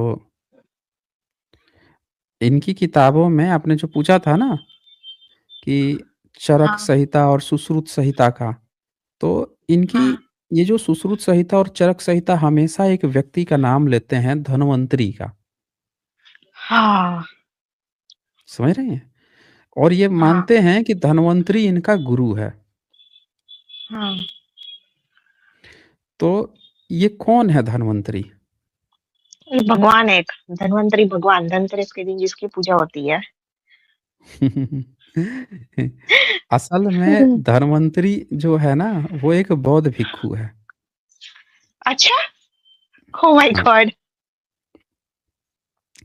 अब ये बौद्ध धन्वंतरी भिक्षु। बौद्ध भिक्षु, हाँ, बौद्ध भिक्षु है एक। और ये जो बौद्ध भिक्षु है, इसका पुरातात्विक प्रमाण मिला हुआ है। ओह! एक इंस्क्रिप्शन मिला है राजगृह में, वहाँ पे चिकित्सालय था, बौद्ध बौद्ध महाविहार था। ये स्क्रीन पे हाँ, दिख रहा है आपको? हाँ दिख रहा है। वो कौन-सी भाषा में दिखा है सर? ये पाली पाकित में, मतलब ये धम्म लिपि है और हाँ, ये तो संस्कारित भाषा खंडित है हुई है धम्म सर? लिपि में। हाँ, आधी ये चीज़ मिला खंडित हुआ है। हुई है वहाँ इसका से। इंग्लिश, हाँ, इसका इंग्लिश में दिखा देता हूँ। इंग्लिश में बताया गया है, गवर्नमेंट बता रही है कि एग्ज़ैक्टली ये क्या चीज़ है। ये देखिए, आरोग्य विहार, ये हुँ, 5वीं सदी का है, आरोग्य विहार। हुँ, और यहाँ पे हुँ, ऊपर से चौथी लाइन देखेंगे, चौथी में लास्ट में, तो यहाँ लिखता है inscribed with the legend Shri um, Arogya Vihar भिक्षुक संघस्य। मतलब भिक्षुओं का हुँ, जो आरोग्य विहार था, यानी भिक्षुओं का जो चिकित्सालय था, वो है। In Gupta Brahmi script it is believe that this hospital is run by the Dhanvantari, the famous um, physician of the Gupta period. अब धन्वंतरी जो है, इस भिक्षु का जो महाविहार में जो आरोग्य विहार था, इसको चलाते थे। बाकायदे भिक्षु हुँ, लिखा हुआ है और ये भी धन्वंतरी लिखा हुआ भी मिला हुआ है वहाँ पे। तो कहने का मतलब ये है कि ये जो धन्वंतरी का ये दोनों नाम ले रहे हैं, चरक और सुश्रुत, बार-बार, ये वही धन्वंतरी हैं जिसके सबूत मिले हैं 5वीं सदी में। अब 5वीं सदी में जो व्यक्ति है, जो बुद्धिस्ट के महाविहार चला रहा है, आरोग्य चिकित्सालय चलवा रहा है, सम्राट अशोक ईसा से 250-300 साल पहले इंस्क्रिप्शन लिखवा रहे हैं कि हम तो इंसान, जानवरों का भी हम चिकित्सालय हॉस्पिटल खुलवाते हैं। ओहो! श्रीलंका में बुद्धिस्ट लोगों ने ईसा से 100 साल पहले कई सारे हॉस्पिटल मिल गए वहाँ पे। तो ये आप हाँ, देखिए कि चिकित्सा के जो काम है, ये बुद्धिस्ट लोग करते थे। आपने वो जवान हाँ। मूवी देखी है? नहीं, जवान नहीं देखी मैंने। अच्छा, नहीं देखी। उसमें देखिएगा, शाहरुख खान जो है शुरू में बीमार रहता है, नदी में गिरते हुए चला जाता है, तो भिक्षुओं के यहाँ पहुँच जाता है। तो वहाँ भिक्षु लोग के उसको पकड़ के उसका इलाज करते हैं। ऐसा था कि वो बच नहीं पाता, लेकिन वो लोग उसको बचा लेते हैं। तो हाँ, बुद्धिज़्म का जो चिकित्सा है, वो सबसे वो दिखा गया है, टॉप लेवल पे था, यही चिकित्सा करते थे। ब्राह्मणिज़्म की मनुस्मृति में तो चिकित्सा जो करेगा उसको तो वो कहा गया है, अछूत मना बना दिया गया है, रोटी-बेटी का संबंध तोड़ने की बात की गई है। उसको नीची जात, उसके खाने को पीप के समान घोषित कर दिया गया है। किसकी चिकित्सा? ब्राह्मणिज़्म नहीं है। मन हाँ, उनके यहाँ चिकित्सा को बैन है। उनके यहाँ चिकित्सा को तो नीच समझते हैं, जो चिकित्सा करेगा। मत चिकित्सा नहीं करते थे वो। ये बुद्धिज़्म का काम ओहो! है। यानी मतलब मनुस्मृति में क्या लिखा है? अगर कोई चिकित्सा करेगा मतलब डॉक्टरी करेगा, वो बैन है अगर डॉक्टरी। कोई, हाँ, उसका खाना पीप के समान है, उसका तो खाना ही नहीं खाना इनको। अब ये जो यहाँ पे ओह! देखिए, ये 5वीं सदी का आपको मैंने दिखाया कि 5वीं सदी में जो सबूत मिल रहे हैं, जिसमें धन्वंतरी क्या है, एक बुद्धिस्ट भिक्षु है, जो बुद्धिस्ट के महाविहार में हॉस्पिटल चला रहा है। इसी धन्वंतरी का बार-बार ये दोनों किताब नाम ले रहे हैं, यानी ये दोनों इनके बाद के हैं। और इन दोनों हुँ, का ब्राह्मणीकरण करके ब्राह्मणों ने लिखा है। ब्राह्मण अनुवाद किया, ब्राह्मण ने लिखा, अपने ओह! हिसाब से ढाल दिया, ब्राह्मण बता दिया। लेकिन एक्चुअल में यानी जो ब्राह्मण है, अब सुनिए, एक और कहानी बताता हूँ। मेगास्थनीज 310 साल पहले भारत में आए थे, ईसा से 310 साल पहले चंद्रगुप्त के समय में भारत में आए थे। और हाँ, मेगास्थनीज ने लिखा कि श्रमण लोग ही चिकित्सा करते थे। श्रमण लोग मतलब श्रमण मतलब बुद्धिस्ट लोग। अच्छा, हाँ, समन, तथागत हाँ, को समन कहा जाता है ना, ये समन है। तो शमणी हाँ, लोग, वो बोलता है कि जो बुद्ध को मानते हैं, यही लोग चिकित्सा करते थे। अब आप देखिए कि चंद्रगुप्त के समय में, सम्राट अशोक के समय चिकित्सा की, गुप्त वंश में भी बुद्धिस्ट की ही चर्चा आ रही है। और ये जो किताबों में धन्वंतरी का नाम ले रहे हैं सब, बाद में ब्राह्मणीकरण किए तो भी, तो ये बुद्धिस्ट की बात कर रहे हैं।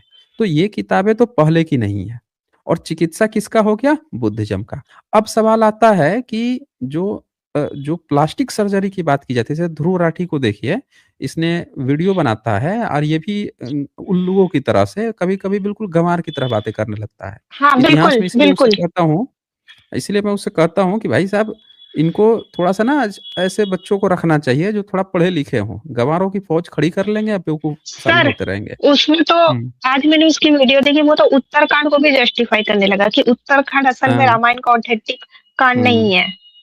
उसको एक्सपोज़ कर रखा है मैंने, उबालकांड में ही लिख दिया है कि वो बिल्कुल जेन्युइन है। ख़ैर, अब हाँ। मैं आपको एक एक सबूत दिखाता हूँ आपको, वो आपको उससे आपको क्या पता चलेगा, तथागत के समय में जो तथागत थे, उनके बिल्कुल समकालीन में चिकित्सा विद्या थी और बड़े अच्छे लेवल पे, मतलब चीड़-फाड़ का काम होता था, बुद्धिस्ट लोग करते थे। इसका सबूत के हुँ, तौर पे बुद्धिज़्म की जो त्रिपिटक है, जो 2600 साल पुरानी मानी जाती है। और हुँ, तथागत के हुँ, हुँ। मरने के 10 साल बाद ही कंपाइल की गई थी। सम्राट अशोक ने तो 7 किताबों का नाम लिखवा दिया था, इस किताब का नाम भी लिखवा दिया था। उनके इंस्क्रिप्शन में नाम भी लिखे हुँ, मिलते हैं, श्रीलंका में तो बाकायदे पूछना ही नहीं है। तो ख़ैर, तो इस किताब में जीवक को बताया गया है, जो तथागत के समकालीन में देखिए विनय पिटक है और ये चीवर स्कंध है, चीवर स्कंध। हुँ, चैप्टर ही है चीवर हुँ, स्कंध और इसमें ना बताया गया हुँ, है कि इस चीवर स्कंध में जीवक को बताया गया है कि जीवक का कैसे जन्म हुआ था किस तरह से वो एक बहुत वो बने हैं, मतलब आप समझें कि एक तक्षशिला में जाते हैं, पढ़ाई-लिखाई करते हैं वहाँ से और हुँ, फिर भरण-पोषण के लिए ये हुँ, हुँ, ये देखिए। हुँ, रास्ते में जब आ रहे थे तो उनको साकेत से, जिसको आज अयोध्या बना रखे हैं सब, वहाँ पे एक श्रेष्ठी था, यानी सेठ था। उसकी जो पत्नी थी उसको 7 साल से दर्द था, सिर दर्द था, वो कभी ठीक ही नहीं होता था। तो इनका क्या हुआ ना कि इनको सोचे ना कि रास्ते में थोड़े से पैसे भी कमा लेता हूँ, पैसे खत्म हो गए हैं, घर कैसे जाऊँगा? गरीब फैमिली से थे। तो उन्होंने वहाँ पे जाके पता लगाया, किसी ने बता दिया कि वो बीमार है, गए उसका ठीक कर दिए उसकी बीमारी को। आचार्य श्रेष्ठी भैया को 7 साल का दर्द है। तो ये क्या करते थे कि ये उस मतलब सर भी चिकित्सा इसमें लिखा हुआ है, सर भी खोल देते थे किसी का, पेट खोल देते थे, पेट फाड़ देते थे, उसके भीतर चिकित्सा किए हैं, बहुत भयंकर चिकित्सा। असल में ये ओरिजिनल सबूत है जिसमें पहली बार चर्चा किया गया है कि बुद्धिस्ट लोग शल्य चिकित्सा में पेट भी फाड़ देते थे, सर भी खोलते थे, सीलते थे ओहो! और सर? हाँ, हाँ, सिर ओह! सिर, सर, हेड। हुँ, इसकी चर्चा आई है लेकिन बुद्धिस्ट लोग करते थे, इसकी चर्चा आई है। इन लोगों ने क्या किया, इनको तो शर्म आता है बताने में, बुद्धिस्ट का नाम लेने में। तो आप पूरी दुनिया से पूछेंगे ना तो सब कहेंगे हाँ, इंडिया में होता था। लेकिन आपको नाम चरक सुश्रुत का आगे कर देंगे उस व्यक्ति का जो 5वीं सदी के भी बाद के हैं। मतलब 5वीं हाँ, सदी के जो गुरु मान रहे हैं तो उसके बाद के हैं ना। ये तो 2600 साल पुराने हैं ये जीवक। तो यहाँ पे आप हुँ, देखिए ये क्या बोलते हैं कि वैद आया, मैं तुम्हें देखना चाहता हूँ, वो बात करता है, भीतर जाता है और इस पर मैंने हालाँकि डिटेल में स्ट्रीम कर रखी है, वहाँ से आप इसको और देख सकती हैं। फिर वो हुँ, देखिए सेठानी के पास जाकर रूह को पहचान सेठानी से बोला, मुझे पसर भर घी चाहिए। घी लिया, उनके उतान नथनों में लटका के ये सारा करके वो निकालता है। फिर जब वहाँ पे ये जो आपने बिम्बिसार का नाम सुना होगा।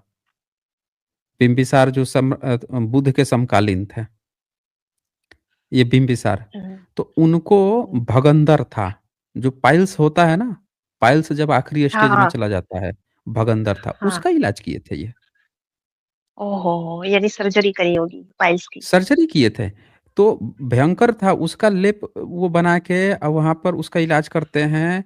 इसके अलावा एक और था, वो बनारस का था शायद, उसका तो उसको खाट पे बिछा के उसको बँधवा देते हैं, कि जब इसका सर खोला हुँ, जाएगा ना, ये बहुत छटपटाएगा, तब उसका इलाज करते हैं। ये सब है इसमें, पूरा डिटेल्स में है। तो यहाँ पे पहली बार ये पता चलता है कि बुद्धिस्ट लोग जो है चीड़-फाड़ करते थे। देखिए खोपड़ी फोड़कर जीवक ने श्रेष्ठी गृहपति को चारपाई पर लिटाकर चारपाई में बाँधकर सिर से चमड़े को फाड़कर खोपड़ी खोल दी। उसमें जंतु निकाल कर लोगों को दिखाया, देखो ये 2 जंतु एक बड़ा ओह! छोटा है। जो दिमाग था वो जो छोटा-बड़ा उस करते हैं, फिर उसको सीलते हैं। सिर को चमड़े से सी कर लेप कर दिया, तब श्रेष्ठी गृहपति बोले थे कि तुझे कई महीने तक वहीं पर 7 मास तक उठना नहीं है।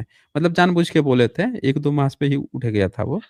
तो इसमें पहली बार चिकित्सा आती है और बुद्धिज़्म अगर ये बात कह रहा है, बुद्धिस्ट अगर लेखक ये बात कह रहे हैं, त्रिपिटक में इस चीज़ को स्थान दिया गया है, मतलब ये बातें सही थी।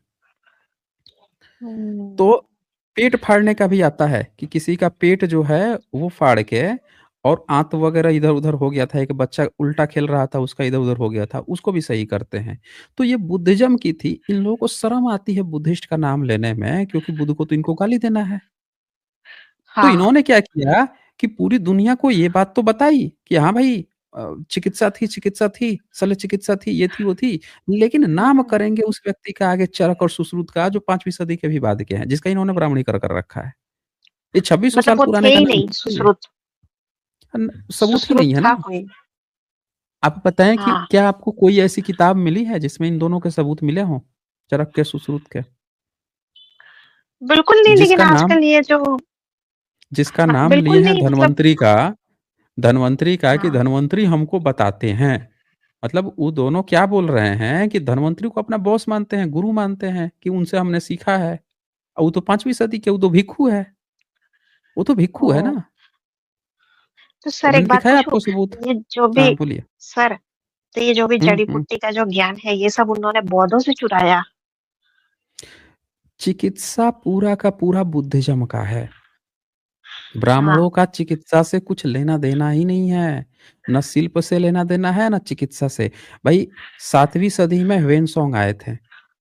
ह्वेन-त्सांग। हुँ, एजुकेशन हुँ, सिस्टम जो है ना, आप हुँ, एजुकेशन सिस्टम ह्वेन-त्सांग का पढ़ेंगी, तो रुकिए मैं हुँ। दिखाता हूँ आपको। सर एक बात बोलूँ, कितनी बोलिए। बड़ी साजिश करी है हमारे हिंदुस्तान से, मुझे इतना बुरा लग रहा है ना। हिंदुस्तान नहीं, अभी भी हम भारत का ये भारत भारत। भारत हुँ। सर एक बात बोलूँ, अभी भी ये हम देखिए, आज़ाद नहीं हुए हैं। हाँ, ये आपको दिख रहा है ये? ह्वेन-त्सांग दिख रहे हैं हिमसांग आपको? हाँ। हाँ, चीनी अब बौद्ध यात्री। हाँ, ये दिखे ना, अब इसमें आप यहाँ पे जाइए, ये देखिए, भारत की बात चल रही है ना, आप ज़रा यहाँ पे हाँ, मैं आपको दिखाता हूँ एजुकेशन क्या चलता था यहाँ पे। हाँ, हुँ, एजुकेशन जो है, हुँ, ये देखिए, यहाँ पे एजुकेशन दिया गया है। इसको थोड़ा-सा हुँ। ज़ूम करता हूँ मैं। मैं पढ़ूँ?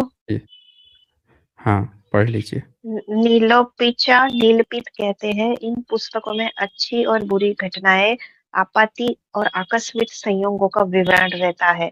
बच्चों को बढ़ावा और शिक्षा देने के लिए पहले द्वादश अध्याय वाली सिद्ध वस्तु पुस्तक पढ़ाई जाती है। 7 वर्ष अथवा इससे अधिक अवस्था होने पर पंच विद्याओं की शिक्षा होती है। पहली विद्या शब्द विद्या कहलाती है। इसकी पुस्तकों में शब्दों के मेल बनावट का विवरण है और धातुओं की सूची रहती है। दूसरी विद्या शिल्प स्थान विद्या है। इसकी पुस्तकों में कारीगरी और यंत्र बनाने की विधियाँ और भिन्न तथा यंग सिद्धांतों, ज्योतिष और तिथि पत्र का वृत्तांत है। तीसरी हुँ, वैद्यक चिकित्सा विद्या है। सर, देखिए, ज्योतिष विद्या भी चिकित्सा तो विद्या आ कितनी गया ना, सही है। सब चीज़, जो ज्योतिष जिसको ये आप कहते हैं ना यंग सिद्धांत, ये तिथि पत्र मतलब जो आपका जन्म कैलकुलेशन किया जाता है, आप कितने साल के होंगे, आपका ईयर आप कितने महीने के हो रहे हैं, क्या चीज़ है, ये सब बुद्धिज़्म ने कैलकुलेशन करना चाहिए। ये ब्राह्मणों को कहाँ मैथ आता है? बताइए तो? इनको तो खाली आता था सुबह उठे थे, आग ओह! आग घी लेके आग जलाते थे, घी उसमें झोंकते थे, इसके अलावा उनको एबीसीडी आता था? हैं? सर विश्वविद्यालय किसके थे? बुद्धिस्ट के थे। ये कहीं आज तक इनका गुरुकुल मिला है कोई? जहाँ पे ये कुछ पढ़ते हों, पढ़ाते हों? बताएँ? मिला है ना, काल्पनिक गुरुकुल। वही कल्पना बोल हो रहे हैं ना, गए। काल्पनिक चीज़ है। ये बुद्धिस्ट का देखिए तीसरी विद्या, जो 5 विद्या बुद्धिस्ट पढ़ाता था, तीसरी विद्या थी चिकित्सा विद्या। देख रही हैं यहाँ पे? हाँ, ये ह्वेन सॉन्ग लिख के जा हाँ, रहा है, चीनी यात्री, ये खुद पढ़ के गया था यहाँ से। और देखें 7 वर्ष की सर। अवस्था होने पर 5 विद्या हाँ, पढ़ाई जाती ओ, थी, जिसमें से तीसरी विद्या चिकित्सा विद्या थी। ओ, इससे शरीर रक्षा गुप्त मंत्र, ये गुप्त मंत्र क्या है सर? अब वो उससे रिलेटेड है, हिंदी अनुवादक है ना, तो अनुवाद करने पर कुछ इस तरह से लिख देते हैं। अब जैसे शरीर रक्षा हो गया, तो इसमें शरीर रक्षा, हाँ, गुप्त मंत्र, औषधि संबंधी धातुएँ, शस्त्र चिकित्सा, देखिए शस्त्र चिकित्सा आ गया ना, यानी चीड़-फाड़, सर्जरी। हम्म, शस्त्र से चिकित्सा, हम्म, यानी आपका कुछ चीड़-फाड़ हम्म, करके, ये सब कहाँ पे हो, जड़ी-बूटियों का निर्देशन और जड़ी-बूटियों से, ये सब किसमें आ रहा है? चिकित्सा विद्या में। यानी कि एक अरे, इंसान के फाड़-चीड़ के सर्जरी करके ये सारा काम कौन करता था? बुद्धिस्ट करते थे। बुद्धिस्ट के नालंदा विश्वविद्यालय में पढ़ाया जाता था बाकायदे। अब बताइए यहाँ तो आपको ओ, ऑथेंटिक सबूत मिल गया ना कि हम्म, जो चीड़-फाड़ था ये बुद्धिस्ट करते थे। उनके विश्वविद्यालय में पढ़ाया जाता हम्म, था। आप बताइए कि ब्राह्मणों के कौन-सा किताब में मुझे दिखा दीजिए जहाँ चिकित्सा हुई हो। इनके यहाँ कैसे चिकित्सा होती थी? भगवान जी आते थे एक वो चलाते थे भाई साहब, उँगली ऐसे करते थे, अब हाथ थोड़ा-सा छोड़ देते थे, उसमें से चक्र निकल के जाता था, सामने वाले का गर्दन काट देता था। और फिर क्या होता था? हाँ, अ, अ, हाँ, शिव जी गुस्सा हो जाते थे, त्रिशूल चला देते थे अपने ही बेटे पे, तो उसका गर्दन कट जाता था। फिर एक हाथी का गर्दन काट के लाते थे, उसके ऊपर रख देते थे, अपने आप सिल जाता था। मतलब ना कोई पढ़ाई करने की ज़रूरत है, ना कुछ चिकित्सा करने की ज़रूरत है, ना कोई लेप लगाने की ज़रूरत है। मतलब सीधे यहाँ से काटा, यहाँ पे रख दिया, अपने आप जुड़ गया सब। ना कोई मैथ, ना कोई हाँ, फिज़िक्स, सर, ना कोई बायोलॉजी, कुछ भी नहीं। एक बात बोलूं, इधर हुँ, गुजरात में एक श्यामला जी विष्णु मंदिर है, बहुत प्राचीन हुँ, है, ठीक है? तो मैं उधर दर हर पूनम में जाती हूँ, लेकिन आपके चैनल के बाद मैंने उसको गूगल पे सर्च किया, तो मैंने तो पहले सोचा भई जिस तरीके की कलाकृति है वो बुद्धिज़्म का मठ हो ऐसा ही रिलेट होता है। तो मैंने जब गूगल पे सर्च किया तो वही निकला कि शामला जी विष्णु मंदिर जो है, जो विष्णु भगवान बोलते हैं कि 12वीं सदी में वो मूर्ति वहाँ पे मिली थी किसी खेत मजूर को, तो उसको उसने हुँ, प्रस्थापित किया था। हो सकता है वो भी बुद्धिज़्म टेम्पल ही हो, जिस क्योंकि वहाँ पे लिखा है कि वो बुद्धिज़्म का स्ट्रक्चर ही है। हुँ, हुँ। तो हाँ, यही सारी बातें हैं ना, मैं क्या कह रहा हूँ आपसे कि इन सारी चीज़ों को अगर आप ध्यान से देखेंगे, तो आपको क्या समझ में आता है कि इन लोगों ने देखें किस तरह से बेवकूफ़ बना रखा है पूरी दुनिया को। बहुत बेवकूफ़ बना के रखा है, लेकिन सर ये गलत नहीं है। यही तो हम लोग भी बता रहे हैं कि यही तो सारी चीज़ें गलत है कि इन लोगों का काम है झूठ बोलो, बार-बार झूठ बोलो, कई बार झूठ बोलो और एक बार फिर लेकिन से झूठ बोलो। लेकिन सर आपको क्या लगता है क्या भारत दोबारा बौद्धमय होगा? हुँ। देखिए भारत होगा नहीं होगा हमें तो करना पड़ेगा ना। हाँ, मैं तो सर मान हमें गई तो हूँ। अपना मैंने तो कोई बहस भी नहीं की। हाँ, हमें तो अपना वो तो देना पड़ेगा, 100% देना ही पड़ेगा ना, किसी तरह से। हुँ, ठीक हुँ। है फिर, ओके। मेरे ख्याल सर से ये पॉइंट सर तो आपको क्लियर हो गया ना? हुँ, हाँ, सर दूसरी बात, ये जो आपने लिखा है केदारनाथ, बद्रीनाथ ये भी सब बौद्ध थे, तो ये अमरनाथ क्या था सर? अमरनाथ में भी सब लोग जाते हैं, वो सब हिमलिंग बुद्धिस्ट बनता का है। है। अमरनाथ भई क्या था? बुद्धिस्ट का था? एक बात बताएँ आप हमें, अल-बरूनी 11वीं हाँ, सदी में आया था। 11वीं सदी में आया ना अल-बरूनी? हाँ। तो हुँ, जब 11वीं सदी में अल-बरूनी आया तो उसने क्या कहा कि ब्राह्मण जो है वो वेद को पीढ़ी दर पी मतलब वो करते हैं। कुछ ही ब्राह्मण को हुँ। आता है, बाकी सबको नहीं आता है और वही उसका मौखिक बोलते हैं, लिखते भी नहीं हैं। ठीक है? अब अच्छा, बताइए कि ब्राह्मण जो है अल-बरूनी के समय में ना अमरनाथ था, ना केदारनाथ था, ना बद्रीनाथ था, ना ही उसने देखा किसी भी तरह के उसको हाँ, जो क्या नाम है उसका, इनके मंदिर मूर्ति को कहीं भी नहीं मिला, मिला ही नहीं। हाँ, तो जब हाँ, इनका अल-बरूनी तक भी कुछ नहीं मिल रहा है, तो अचानक से इनके पहले का ये बुद्धिस्ट लोगों का था। बुद्धिस्ट लोग यही केव्स बनाते थे, शहर से दूर। जंगल में कौन रहता था, दूर-दराज क्षेत्रों में कौन बुद्धिस्ट लोग रहते थे, भिक्षु लोग रहते थे, वो लोग ये सब बनाते थे, बनवाते थे। इन्होंने क्या किया, जैसे ही खोज हुई, अंग्रेज़ों ने जैसे खोज किया, ये जाके बस उस पर कब्ज़ा कर लेते थे। सर एक बात बोलूँ लेकिन मिरेकल्स का हुँ, क्या? क्योंकि अमरनाथ मैं भी गई हूँ इस साल, तो वहाँ पे कुछ अलग सा पॉजिटिविटी फ़ील होता है। बहुत सारे लोगों की मन्नत पूरी भी होती है बोलते हैं और कुछ मुस्लिम लोग होते हैं जो यात्रा खत्म होने के बाद वहाँ गेट पे जाके जिसको बच्चा नहीं होता है, लड़कियाँ वहाँ जब यात्रा खत्म हो जाती है 1-2 महीने बाद, तब लड़कियाँ वहाँ पे जाके गेट पे ही बाहर गेट पर ही धागा बाँध देती है तो उनको बच्चा हो जाता है, जिनको बच्चा नहीं होता। तो वो मिरेकल्स भी पॉसिबल होते हैं, क्योंकि अगर बुद्धिस्ट दे का है तो वो पावर रहता देखिए है मिरेकल्स का। सब लोग जानते हैं बच्चा कैसे पैदा होता है। हर एक व्यक्ति जानता है बच्चा कैसे पैदा होता है। अगर किसी में कुछ गड़बड़ी है, शारीरिक गड़बड़ी है या कुछ भी गड़बड़ी है, तो उसका इलाज हो सकता है, लेकिन ऐसे कहीं जाने से तो नहीं बच्चा पैदा होता है, ये सब लोग जानते हैं। नहीं, हर एक व्यक्ति वो जानता तो है। बराबर है। हुँ, नहीं, लेकिन अमरनाथ क्यों मानो बुद्धिज़्म का था, वो कहते हैं कि ऋषि भृगु की तपोभूमि थी, ऋषि भृगु, ठीक है? मतलब अमरनाथ में बहुत सारे लोग जाते हैं कि वहाँ पे ना इच्छा पूरी हो जाती है जाने के बाद और बहुत सारे लोगों से सुना भी है, "भई तुम्हारी विश पूरी हुई, तुम्हारी हुई?" तो बोला, "हाँ, मेरी हुई।" वो क्या देखिए है सर फिर? देखिए 1850 के करीब में एक बूटा मलिक था, बूटा बूटा मलिक। मलिक नाम सुना है? हाँ, वही हाँ। जिसने अमरनाथ गुफा ढूँढी थी, हाँ। अब अंग्रेज़ों के हुँ, समय में उसने खोज किया, बूटा मलिक ने अमरनाथ हुँ, गुफ़ा। अब एक बात हाँ, बताइए, खोज किया अंग्रेज़ों के समय में, जैसे खोज किया तो अंग्रेज़ तो हर एक चीज़ सारे कैप्स गुफ़ा को बता ही रहे थे बुद्धिस्ट का है, वो बुद्धिस्ट का था, तब तक पंडों ने वहाँ पे कहा अमरनाथ। हुँ। नहीं तो एक बात बताइए, 19वीं सदी में अंग्रेज़ों के समय में गुफ़ा खोजने की क्या ज़रूरत थी? अगर इनका था पहले से अमरनाथ, तो भाई 19वीं सदी में क्यों खोजने की ज़रूरत पड़ गई? 19वीं सदी में तो अंग्रेज़ों ने सिर्फ़ और सिर्फ़ बुद्धिज़्म की ही चीज़ें तो खोज रहे थे। भाई जितनी चीज़ें उन्होंने खोजी हैं, वो तो सब क्योंकि बुद्धिस्ट लोगों को 12वीं-13वीं सदी में मार दिया गया, खत्म कर दिया गया। उनकी सारी चीज़ें वीरान पड़ी ओह! हुई थी। वैसे ही ये भी वीरान पड़ी हुई थी। उसी समय तो अजंता की गुफ़ा खोजी गई, उसी समय एलोरा की खोजी गई, एलिफेंटा से लेके हर एक सारे केव्स उसी समय, खजुराहो भी उसी समय खोज में आया। तो बुद्धिस्ट खजुराहो भी लोगों को बुद्धिस्ट जब का है 12वीं। सर? हाँ, वो भी बुद्धिज़्म का ही एक पार्ट है। मतलब उसके ही एक सेगमेंट है, सबके लिए नहीं है। उसको उसको भी देखें जितनी चीज़ें वीरान हो गई थी, वही क्योंकि बुद्धिस्ट लोगों का था, वज्रयान का था, महायान का था, ये जब लोग नहीं रहे, तो अंग्रेज़ों ने जैसे खोजा, पंडा सब जाके घूम के वहाँ अपना पिताजी आज साबित कर रहा है, पिताजी हैं, पिताजी हैं। यही हुआ है और कुछ नहीं हुआ है। सर, बूटा मलिक की कहानी कुछ और है लेकिन बूटा मलिक एक चरवाहा था, भेड़िया था, तो हाँ, हाँ, उसके पास हाँ। एक साधु आता है और आज भी कई लोग बोलते हैं कि उसके पास एक साधु आता है और उसको बोलता है मेरा कोयले का थैला पकड़। उसके बाद वो साधु गायब हो जाता है और वो कोयले का थैला उसके पीछे जाता है गुफा में। तो वो थैले के अंदर ना सोने के सिक्के हो जाते हैं।